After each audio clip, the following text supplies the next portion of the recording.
Hey, well, hello from Bagac, the Philippines.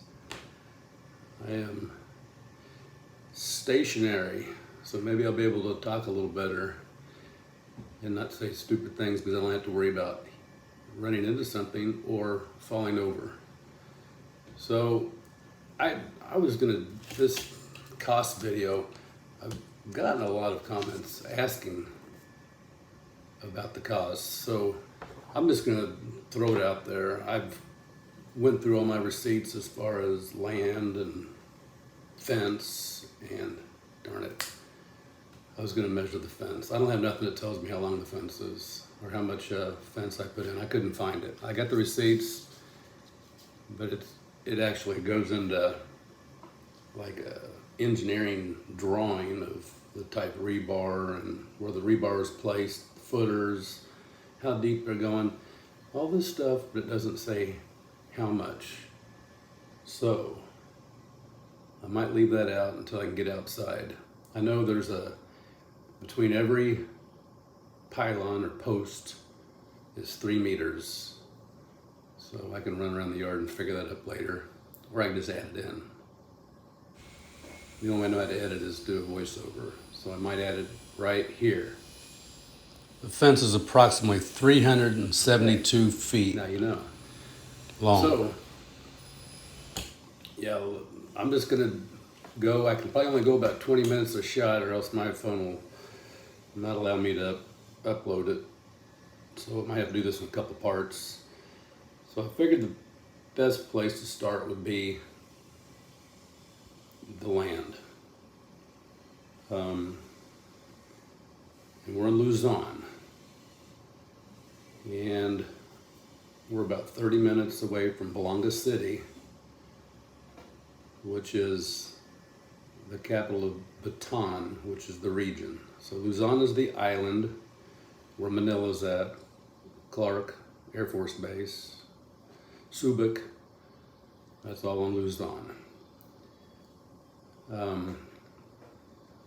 So we're about 3 hours away from Manila, which really doesn't tell you too much because it's all dependent on traffic, but 3 hours is kind of what you would expect if you were driving.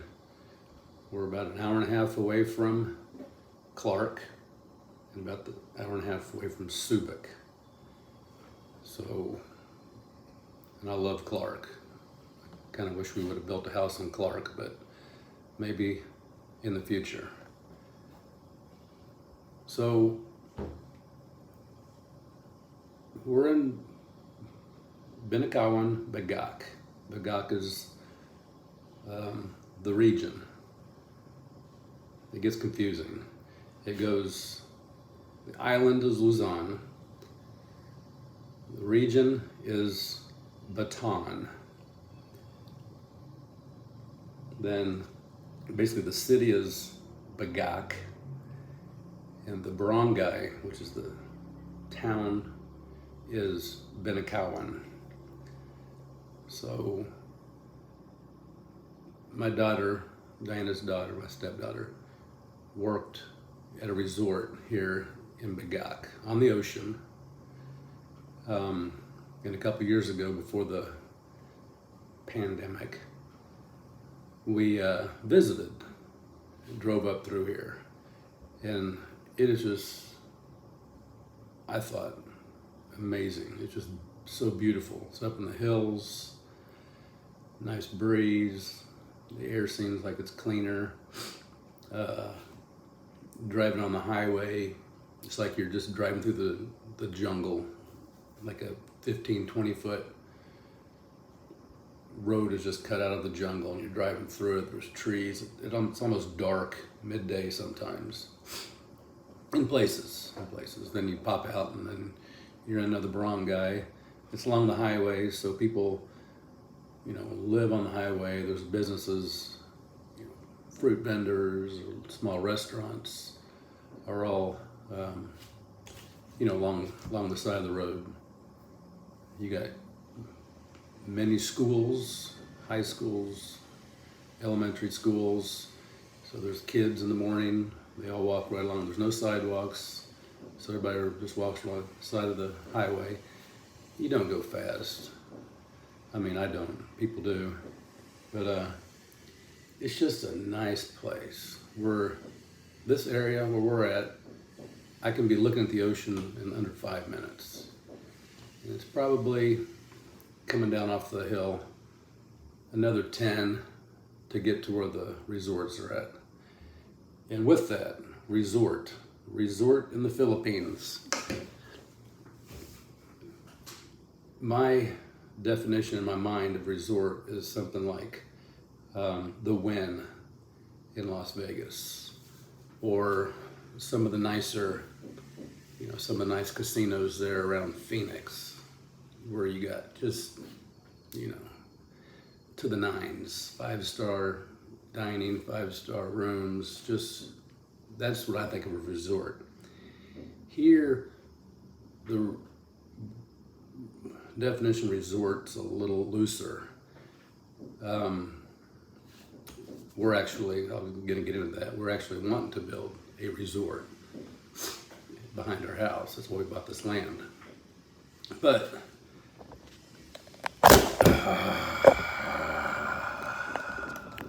I suck so bad.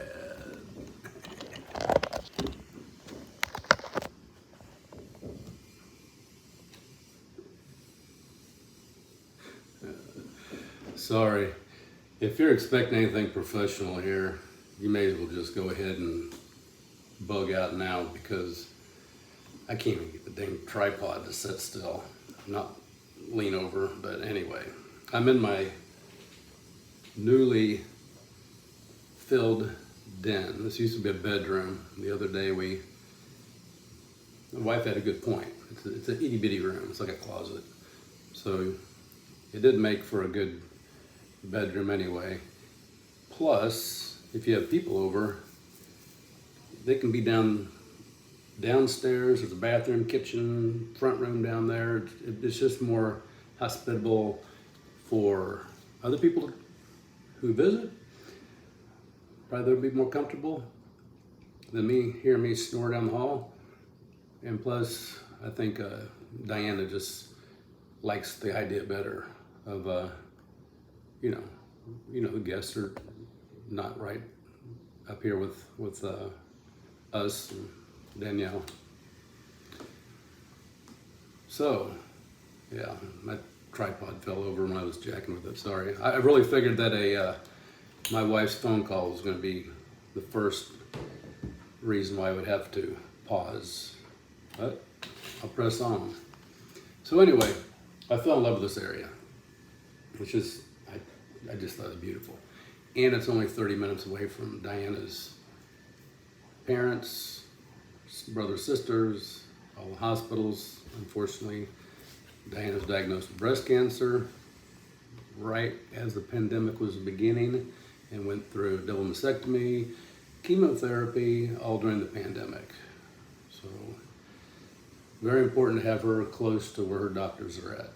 Although we have been going up to Clark, because they got even better doctors up there and better facilities. So, moving on.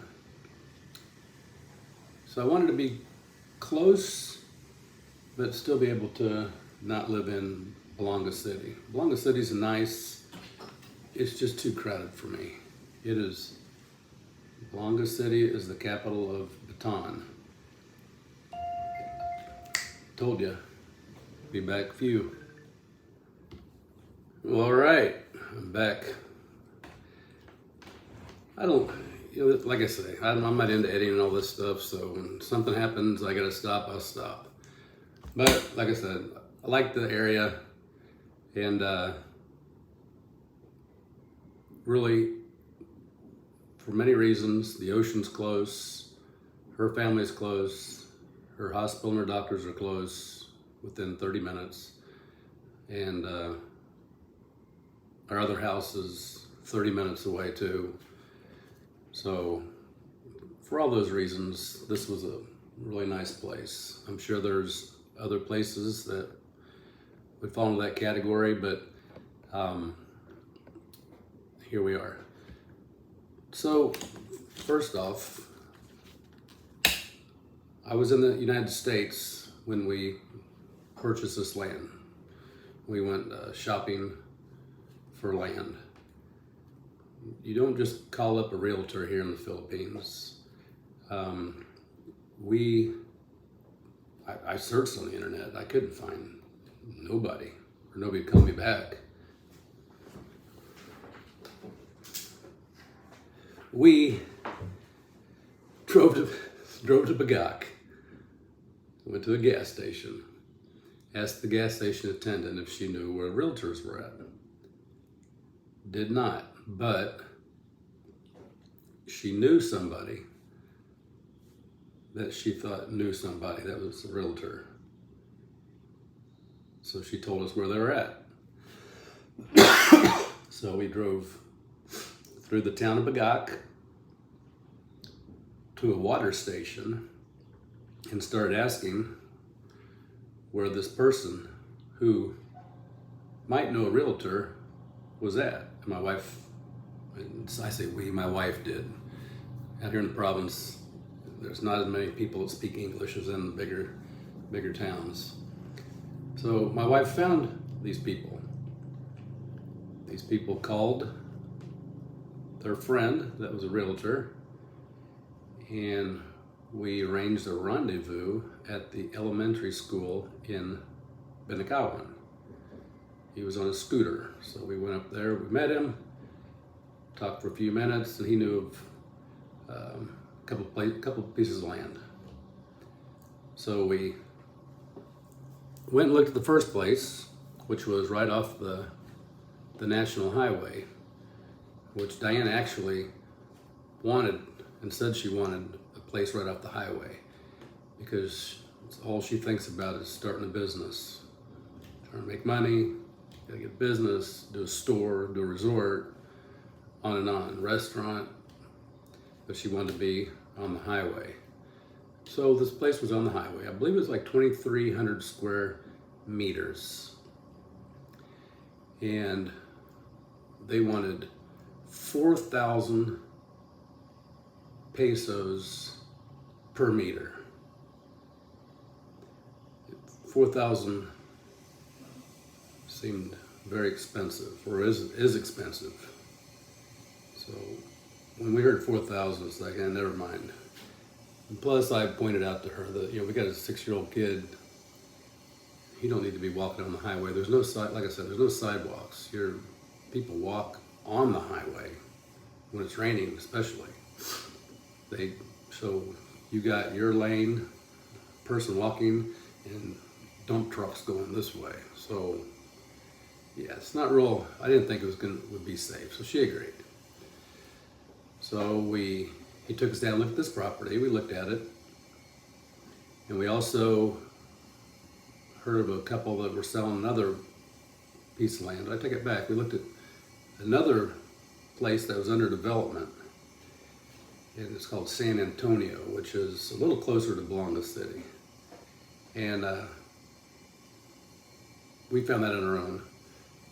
After we looked at this place, we drove around a little bit more, and it was probably 20 minutes off the National Highway, and it was kind of out in the boonies. It was closer to Blanca, where you got off the highway, but as you drove and went up on top of this hill, and it's over the hill. It actually overlooks the ocean.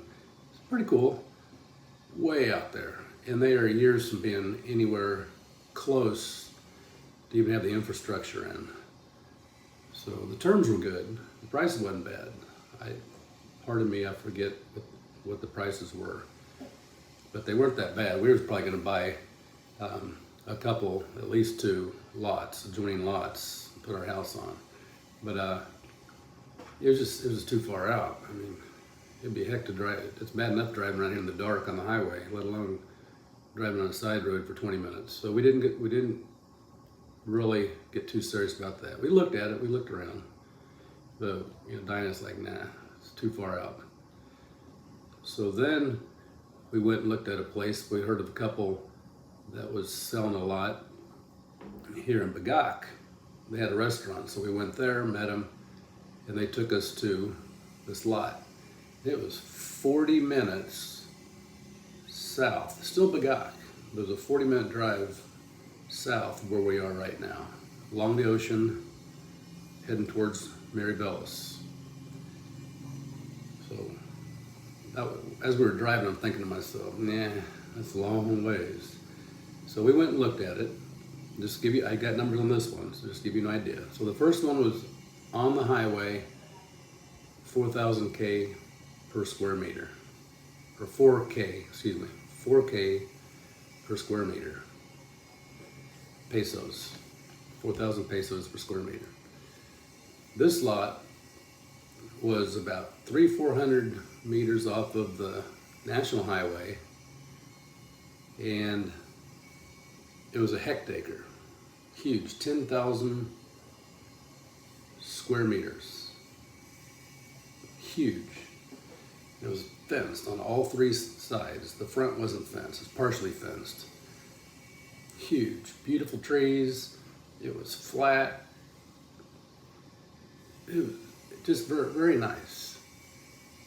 And they wanted US 80,000, I guess. What do I put here? 4.4 million for that. But it was so far out. It would be more than double the distance from Belonga than we are now. And that was just unacceptable. The road was a dirt road. It was very rutted.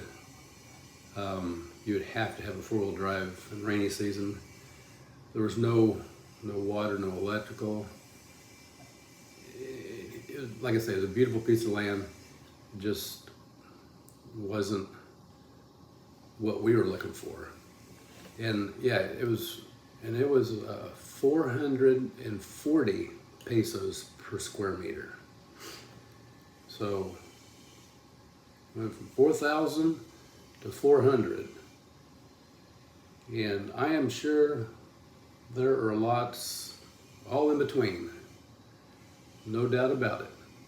In Belonga, off the highway, there's a residential area they're building. Those lots are going for 11,000 pesos per square meter. And that's in Belonga, which, like I say, Belonga's a nice place. It's got everything you need, but it's got a lot of people. And it's so nice to not have to deal with that all the time. So back to our lot, which the realtor we found did show us this lot.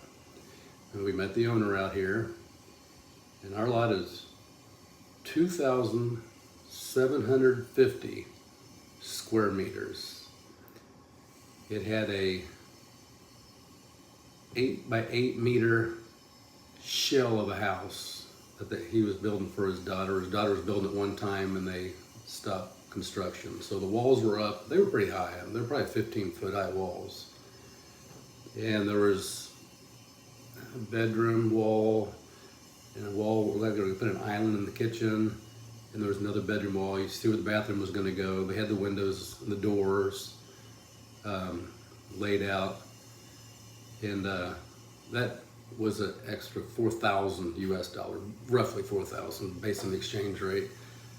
I'm trying to stick with 55 as an exchange rate when I transfer any pesos to dollar equations, because I transferred a bunch of money over here when we was hitting 59 because I was excited that it was hitting 59, and I thought, man, now's the time to move money. And I moved as much as I could. But yet, I've also transferred money here when it was like 50, 51. So the majority of what I sent was in the upper 50s and spent on this. So, but I'll go with 55 because it's kind of all over. It hasn't been in the 40s. First time I was here back in 2019, I think it was like 47. But 59 is unheard of. Right now it's bouncing around 55, 50. And I'm going to say this now before I forget it. It has nothing to do with land. I used my credit card for everything I can here. Or we use our credit cards for everything we can here. Gas, food, restaurants, clothing, medical, everything. Why? I'll tell you. Because I get whatever the exchange rate is, I get that without a middleman. So if I look, I got an app. It says today the rate's 55.70 pesos to a dollar.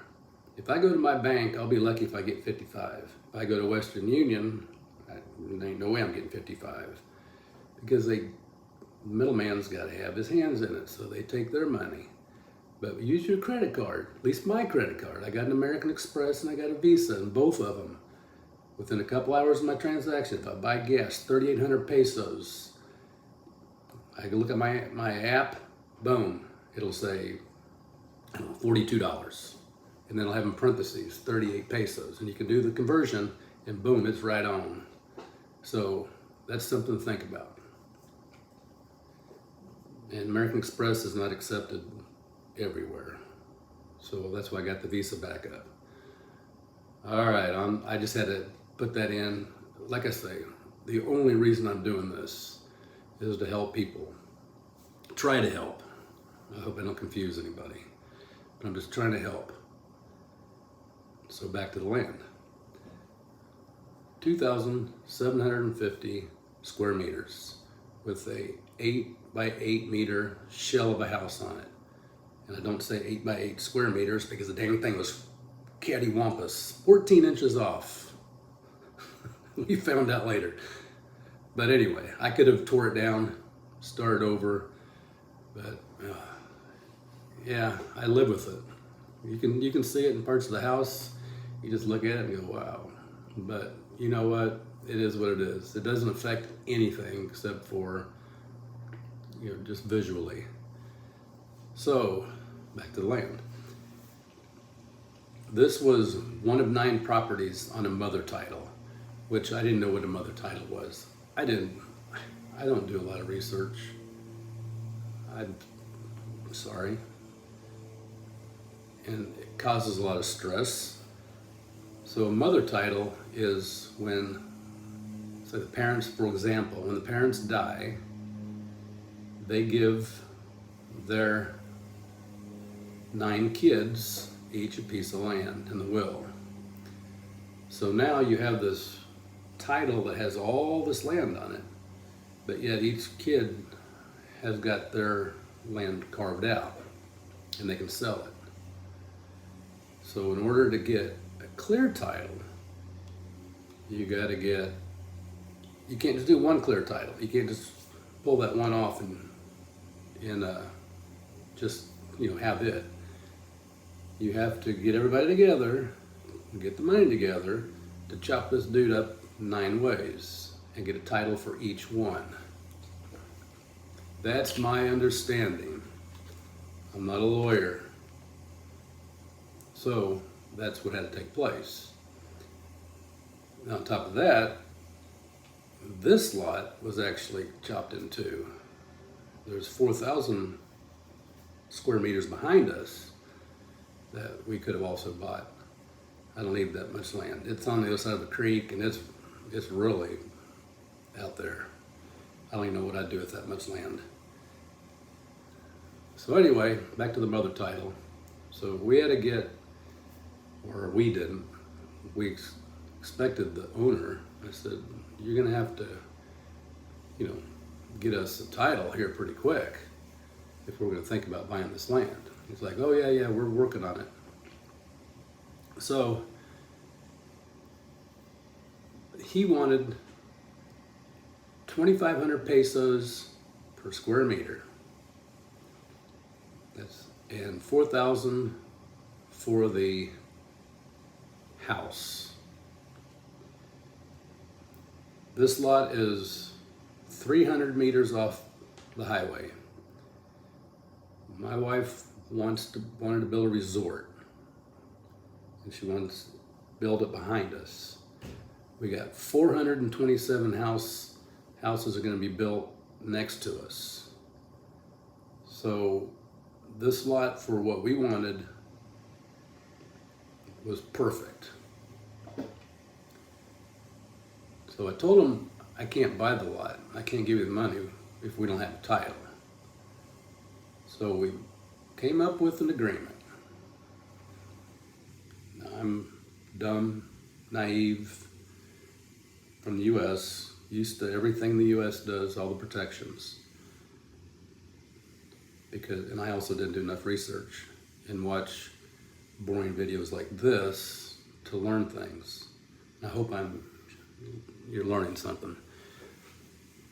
So he said, well, if you give me 100,000 pesos down, we'll get into just like a payment. Every month we'll work out a payment so he could survive. You know, people don't have a lot of money up here. And I was talking with Diane. It's like, you know what? Again, this was me. If I have the money and I want something, I buy it. I don't do a lot of research. I've probably left thousands of dollars on the table that I could have got better deals and this and that. So listen to me through that paradigm. I don't budget. I don't plan nothing out. I know how much money I got in the bank. I know how much money I am comfortable going down to and leaving myself a chunk of cash.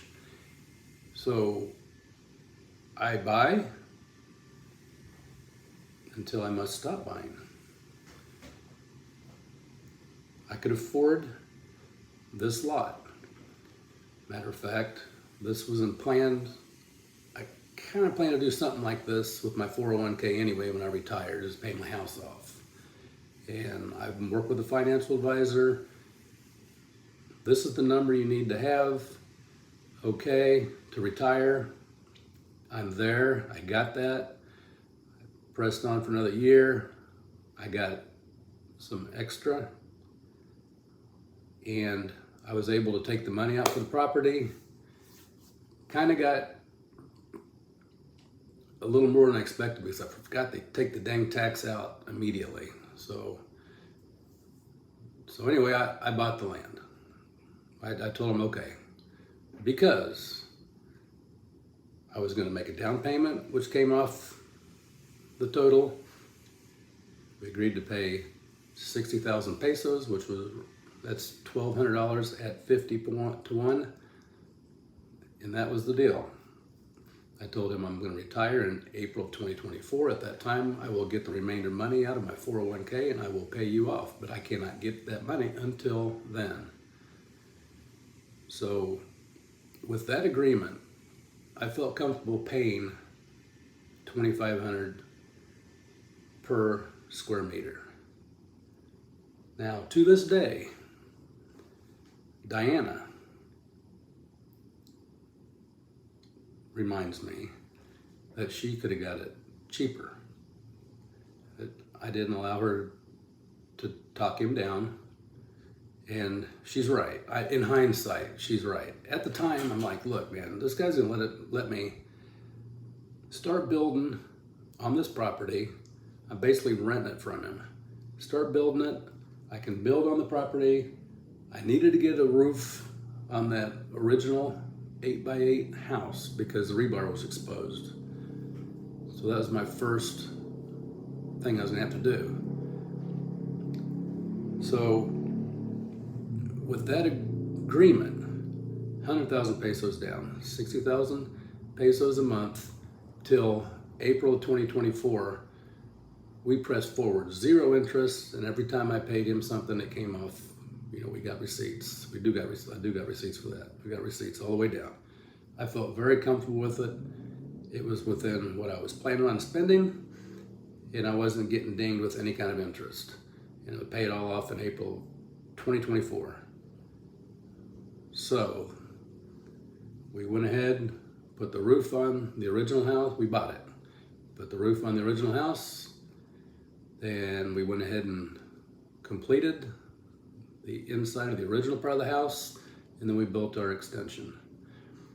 So I'm gonna have to wrap this up. This first segment, I guess, just about land and all the little offshoots I did. Hope they help you. But yeah, so in that agreement, even though it was written, signed, but then the owner came home, well, you sure are building a lot on that land.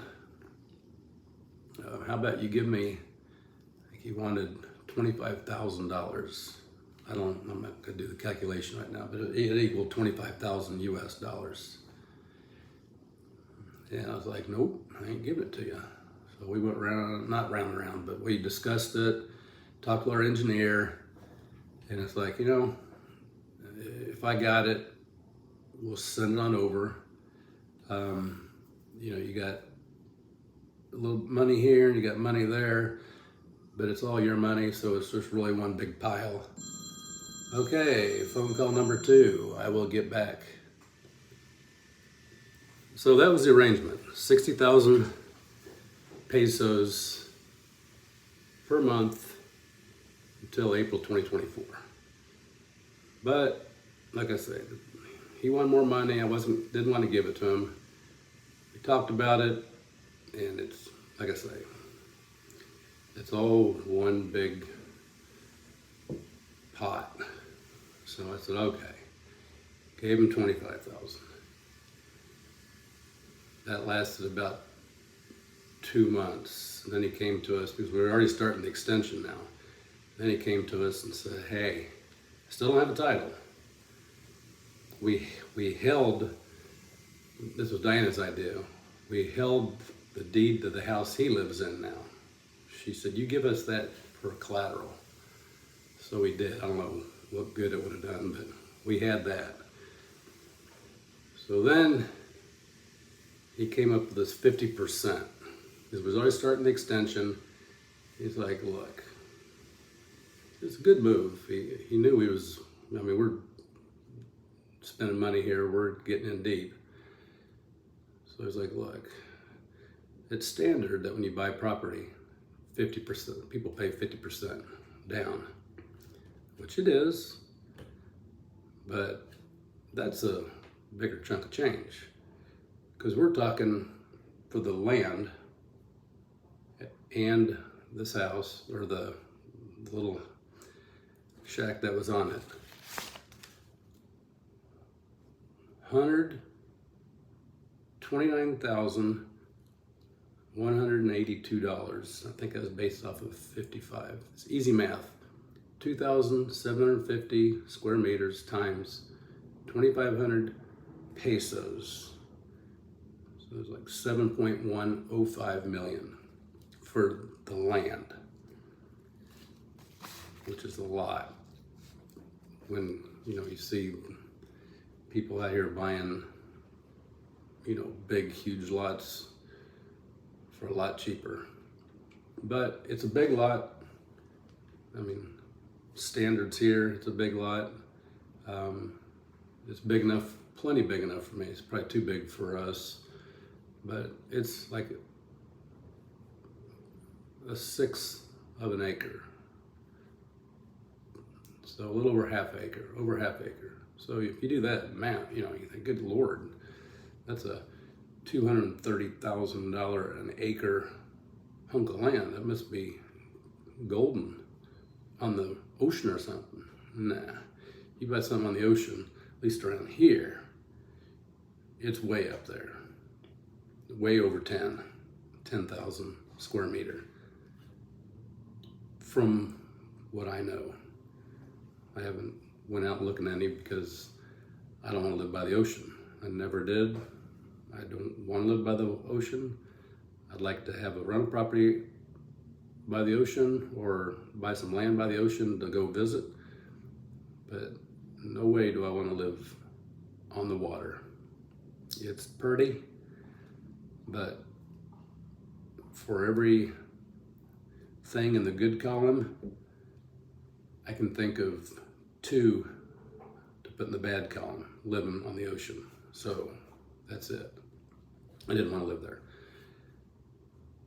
So it is what it is. We got a nice piece of land. We can be able to do whatever we want to do on it. We're working it. So my land cost right at $130,000 for 2,750 square meters. I guess I could have said that 30 minutes ago and saved you 30 minutes of your life, but I hope along the way I was able to share my experiences that'll help you out in the future. So I will stop there.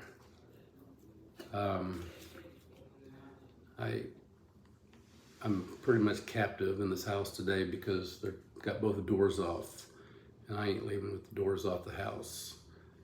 So I'll stop there and I'll throw this up, and heck, I may as well just keep rolling. I'll get onto how much we spent on the actual house. Take care.